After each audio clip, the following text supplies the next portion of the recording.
What happens when one of the most talked about figures in the world walks onto a live talk show and completely loses control in front of millions of viewers? In just 33 seconds, a single comment would turn a casual interview into the most shocking moment in television history, ending with security escorting a guest off set while cameras kept rolling. The studio audience settled into their seats, excited for what they thought would be just another episode. The lights were bright, the energy was high, and Howard Stern sat behind his desk with that signature confident smile. He had interviewed thousands of people over his career. He knew how to handle anyone who sat across from him. Today's guest was Meghan Markle, and the crowd buzzed with anticipation. Howard started the interview the way he always did, warm and welcoming. "Thank you so much for being here today. We're really excited to have this conversation with you." Meghan smiled, but there was something different about it, something tight around the edges. "Well, I'm here now, so let's see if this is worth my time."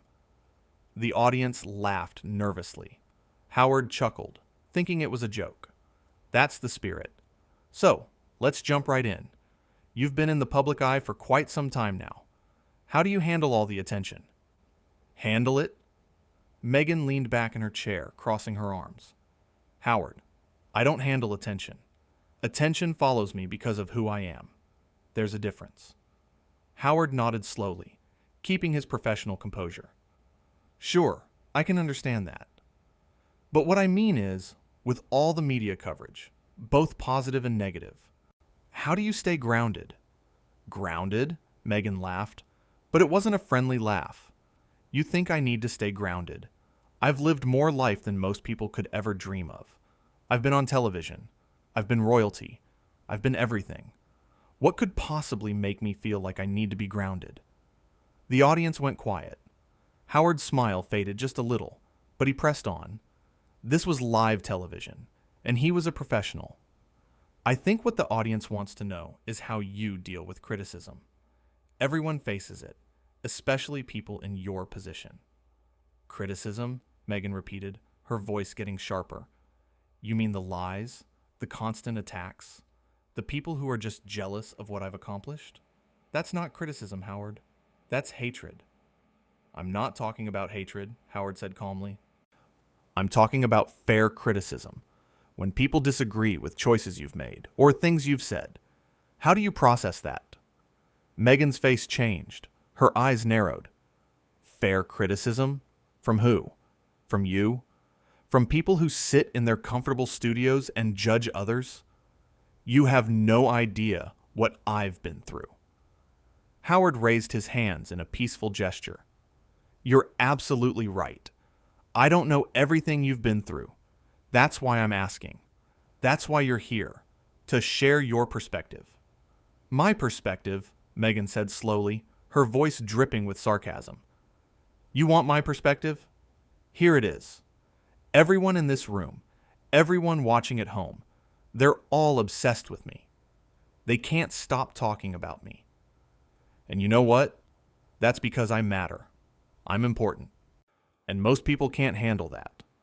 The audience shifted uncomfortably in their seats. Howard took a deep breath. "I think what makes someone important is how they treat other people. Would you agree with that?" "Are you seriously trying to lecture me right now?" Meghan sat forward, her voice rising. "You, Howard Stern, are going to tell me about treating people well? Do you know who you're talking to?" "I'm talking to my guest," Howard said, his voice still calm but firmer now. "And I'm trying to have a respectful conversation. That's what we do here." "Respectful?" Meghan laughed again, louder this time. "You want respect? Then maybe you should show me some respect first. Do you know how many interview requests I turned down? Do you know how lucky this show is that I even agreed to come here?" Howard shook his head slightly. "I appreciate you being here, but I don't think luck has anything to do with it. We invited you because we thought our audience would enjoy hearing from you. But I have to say, I'm not sure this is going the way either of us expected." "Oh, so now it's my fault?" Meghan's voice went up another notch. "Of course. Blame me. That's what everyone always does. Nothing is ever about the real issues. It's always about me being difficult, me being demanding, me being too much. I didn't say any of those things, Howard replied, but I am saying that communication is a two-way street. I ask questions, you answer them. That's how interviews work, but it feels like you're here to argue rather than have a conversation. Meghan stood up suddenly, and the audience gasped. Maybe I'm arguing because your questions are insulting. Maybe I'm arguing because you clearly brought me here to make me look bad. Maybe I'm arguing because I'm sick and tired of people like you thinking you can talk to me however you want. Howard remained seated, looking up at her with a mix of surprise and concern. Meghan, please sit down.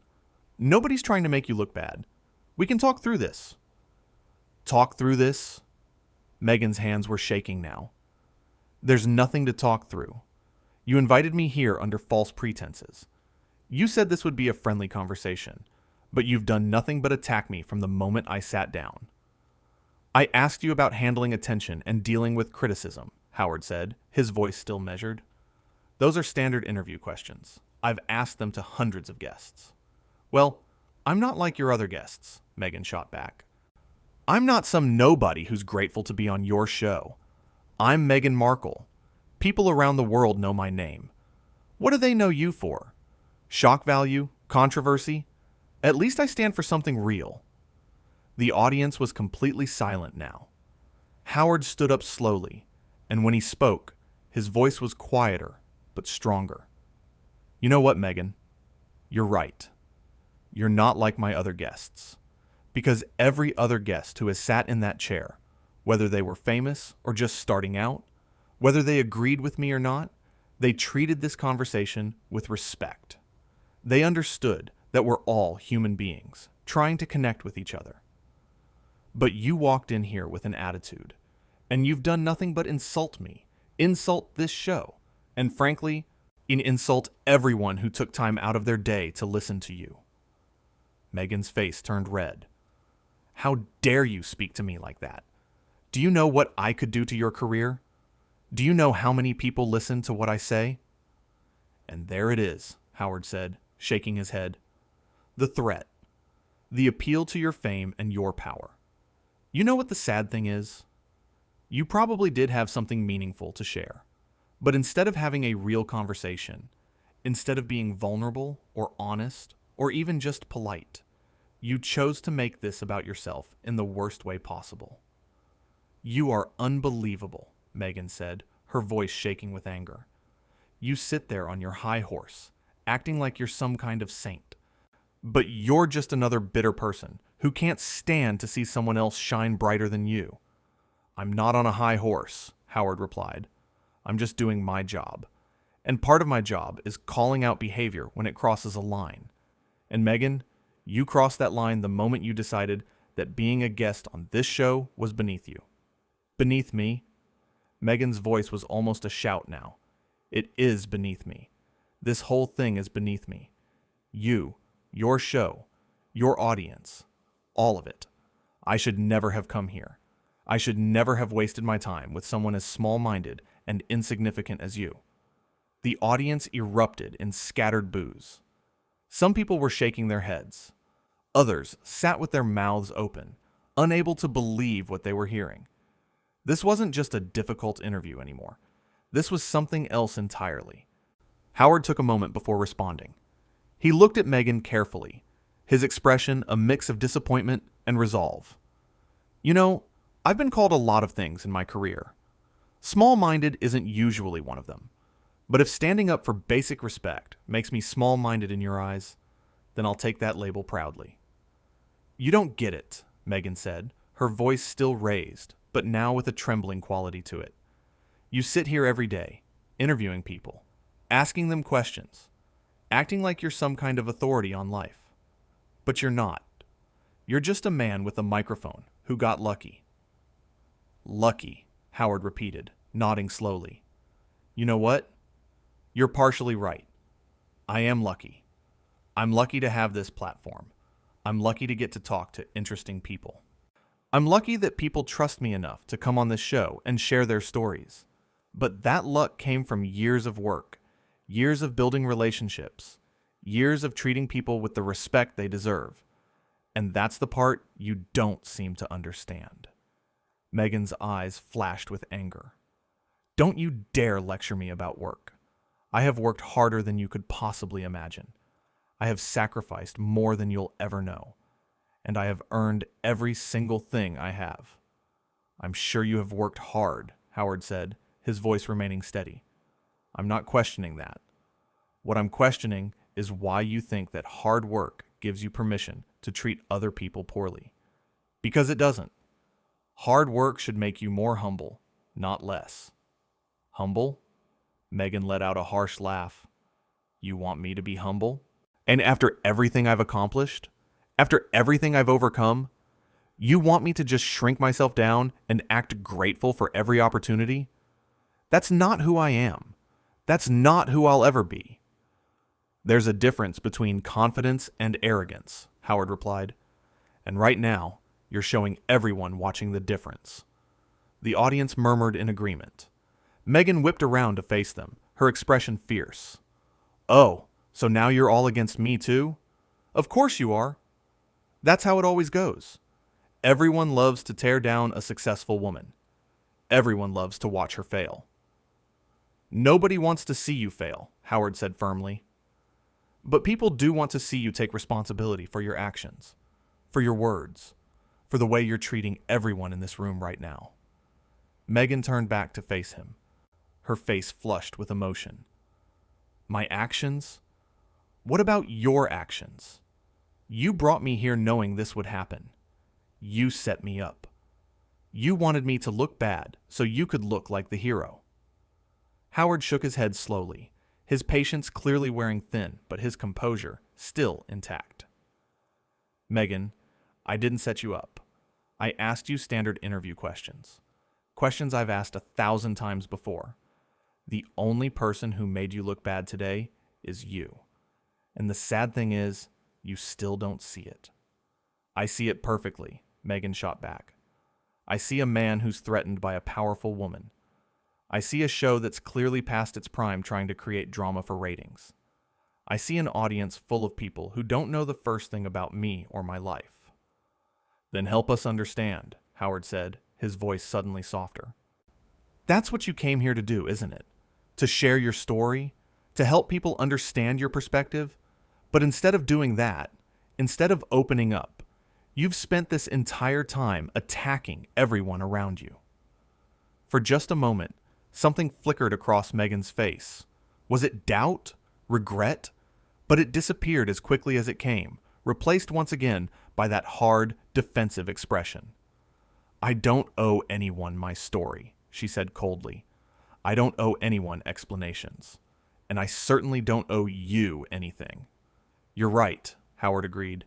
You don't owe me anything. But when you accept an invitation to appear on a show, when you agree to sit down for a conversation, there's an implied understanding that you'll engage in good faith. And you haven't done that. Not once since you sat down. The tension in the studio was almost unbearable now. Every eye was on Meghan, waiting to see what she would do next, what she would say next. Good faith? Meghan's voice dropped to a dangerous quiet. You want to talk about good faith? Where was the good faith when your producers contacted my team? When they promised this would be a respectful, dignified conversation? This is anything but respectful. What's not respectful, Howard countered, his own voice rising slightly for the first time, is coming onto someone's show and immediately acting like you're doing them a favor, just by being there. What's not respectful is insulting your host, your audience, and everyone who worked to make this interview happen. What's not respectful is turning a simple conversation into a personal attack. Meghan opened her mouth to respond, then closed it again. For a second, it looked like she might actually back down, might actually acknowledge what was happening. But then, that stubborn pride took over again. I'm done with this, she declared. I'm done with you. I'm done with this show. And I'm done pretending like this was ever going to be a productive conversation. Howard nodded slowly. Okay, that's enough. I think we're done here." "Oh, we're done?" Meghan's laugh was almost manic. "You don't get to decide when we're done. I decide that. I'm the one people came to see. Not you." "Actually," Howard said, pressing a button on his desk, "I do get to decide. This is my show, and I'm asking you to leave." "Asking me to leave?" Meghan's eyes went wide. "Are you serious right now? You're going to kick me off your show? Do you have any idea what this is going to do to your reputation?" "My reputation will be fine," Howard said calmly. "I've been doing this for a long time, but yours, I'm not so sure. Because everyone watching this right now saw exactly who you are. They saw someone who couldn't handle a simple conversation without making it all about themselves. They saw someone who thinks being famous means you can treat people however you want." Two security guards appeared from the side of the stage. Meghan looked at them, then back at Howard, her mouth open in disbelief. "You called security on me?" "I did," Howard confirmed. "Because this interview is over and you need to leave. These gentlemen will escort you out." "This is insane," Meghan said, backing away from the guards. "This is absolutely insane. You can't do this to me. Do you know who I am?" "I know exactly who you are," Howard said quietly, "and that's the problem." One of the security guards stepped closer. "Ma'am, we need you to come with us." "Don't touch me," Meghan snapped, pulling her arm away. "I'll leave on my own. I don't need your help. I don't need anyone's help." "Then please leave," Howard said, gesturing toward the exit. Meghan looked around the studio, at the cameras still rolling, at the audience staring at her in stunned silence, at Howard standing behind his desk with his arms crossed. For a moment, she seemed to realize where she was, what was happening. But instead of apologizing or backing down, she straightened her shoulders and lifted her chin. "You're all going to regret this," she said, her voice cold. "Every single one of you. When I tell my side of this story, when people hear what really happened here, you're going to wish you had treated me better." "We treated you with nothing but respect until you made that impossible," Howard said. "And everything that happened here is on camera. There are no other sides. There's just what everyone saw." Meghan opened her mouth to respond, but one of the security guards stepped between her and Howard. "Ma'am, it's time to go." For a second, it looked like Meghan might refuse. Her fists clenched at her sides, her jaw tight. But then she spun around and started walking toward the exit, her heels clicking loudly on the studio floor. The security guards followed behind her, keeping a respectful distance, but making sure she actually left. As she reached the door, she turned back one last time. "This isn't over, Howard." "Yes, it is," Howard replied. The door closed behind her, and the studio stayed silent for what felt like forever. Howard stood at his desk, looking drained but composed. Then, slowly, one person in the audience started clapping. Then another. Then another. Within seconds, the entire studio was applauding, and Howard gave them a small, tired smile. "Well," he said, sitting back down, "that was something." The audience laughed, a release of all the tension that had built up over the past few minutes. Howard ran a hand through his hair and looked directly at the camera. "You know, I've been doing this job for a very long time. I've interviewed people from all walks of life. Some interviews go great, some interviews are challenging, but they're almost always interesting. What you just saw, that wasn't interesting. That was someone who forgot that being a guest means showing up with some humility and some respect for the conversation." The audience applauded again. Howard held up his hand. "I don't take pleasure in what just happened. I really don't. I wanted to have a good conversation. I wanted to learn something, to share something meaningful with all of you. But sometimes you have to stand up for what's right. You have to draw a line. And that line is treating people with basic human decency." More applause. Howard took a sip of water and set the glass down carefully. "When someone comes onto your show, into your space, and disrespects not just you, but everyone in the room, everyone watching at home, You have a responsibility to address that.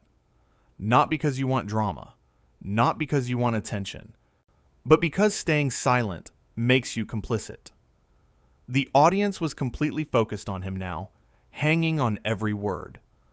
I believe in giving people chances. I believe in forgiveness and understanding. But I also believe that actions have consequences. And the action of walking into a conversation with contempt, with arrogance, with a total disregard for anyone else in the room, that has to have consequences. Otherwise, what message are we sending? Howard shook his head firmly. No, that's not the world I want to live in. That's not the show I want to host. So when someone crosses that line, when someone makes it clear that they have no interest in actual communication, in actual connection, then yes, I'm going to ask them to leave. And I'd do it again tomorrow if I had to. The applause was thunderous now. People were standing, cheering. Howard waited for it to die down before continuing. What bothers me most about what just happened is the missed opportunity. There was a real conversation to be had there. Real questions about life in the spotlight, about navigating public opinion, about balancing personal truth with public perception. Those are fascinating topics. But instead of going there, instead of being vulnerable or honest or even just civil, we got defensiveness and hostility and threats. And that's just sad. He paused, looking down at his desk for a moment, before looking back up. You know what I hope? I hope that maybe, somewhere down the line, there's a moment of reflection. A moment where the question gets asked, why did that go so wrong? Not why did Howard make it go wrong? Not why did the audience make it go wrong? But what role did I play in that disaster? Because until that question gets asked, until there's some real self-awareness, nothing changes. And that's the real tragedy here. Howard picked up his pen and tapped it against his notepad. I've had guests disagree with me before. I've had guests challenge me, push back on my questions, even get a little heated. And that's fine. That's part of the conversation. But there's a difference between passionate disagreement and personal attacks. There's a difference between defending your perspective and insulting everyone around you. And what happened today crossed that line over and over again. The studio was quiet again, but it was a different kind of quiet. Respectful, attentive. I want to thank all of you for being here today, both in the studio and watching at home. I know this wasn't what you expected. It certainly wasn't what I expected. But sometimes the most important moments are the unplanned ones. The ones where you have to make a choice in real time about what kind of person you want to be, what kind of show you want to run, what kind of standards you want to uphold. Howard set his pen down and folded his hands on the desk. And my choice will always be to stand up for respect, to stand up for decency, to stand up for the idea that no matter who you are, no matter what you've done, you don't get to treat other people like they're beneath you. Because nobody is beneath anyone. We're all just people trying to make it through this life, trying to find meaning and connection and purpose. And if we can't treat each other with basic kindness along the way, then what's the point of any of it? The audience gave him one more round of applause. Howard smiled, a genuine smile this time, and nodded his thanks. All right, he said, his voice lighter now. I think we've all had enough drama for one day.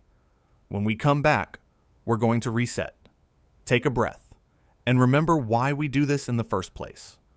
To have real conversations with real people. To laugh, to learn, to connect. That's what this show is about. And that's what it's always going to be about. He looked directly into the camera one last time. Thank you for understanding. Thank you for supporting what's right. And thank you for being here, even when things get uncomfortable. Because that's when it matters most. The camera pulled back slowly, showing Howard at his desk, the empty chair across from him, and the audience still processing everything they had just witnessed. It was a moment that would be replayed thousands of times, analyzed, and debated and discussed. But in that studio, in that moment, everyone knew they had seen something significant, something real. They had seen someone stand up for basic human decency. And in a world that often feels like it's running short on exactly that, it mattered more than anyone could have imagined. The lights stayed bright, the cameras kept rolling, and Howard Stern sat behind his desk, tired but resolute, knowing he had done the right thing, even when it was hard, especially when it was hard, because that's what integrity looks like. Not in the easy moments, but in the ones that test you, in the ones where you have to choose between keeping things comfortable and doing what's right. And Howard chose right. The audience knew it. The viewers at home knew it. And somewhere, in a quiet moment of honesty, maybe even his guest would know it too.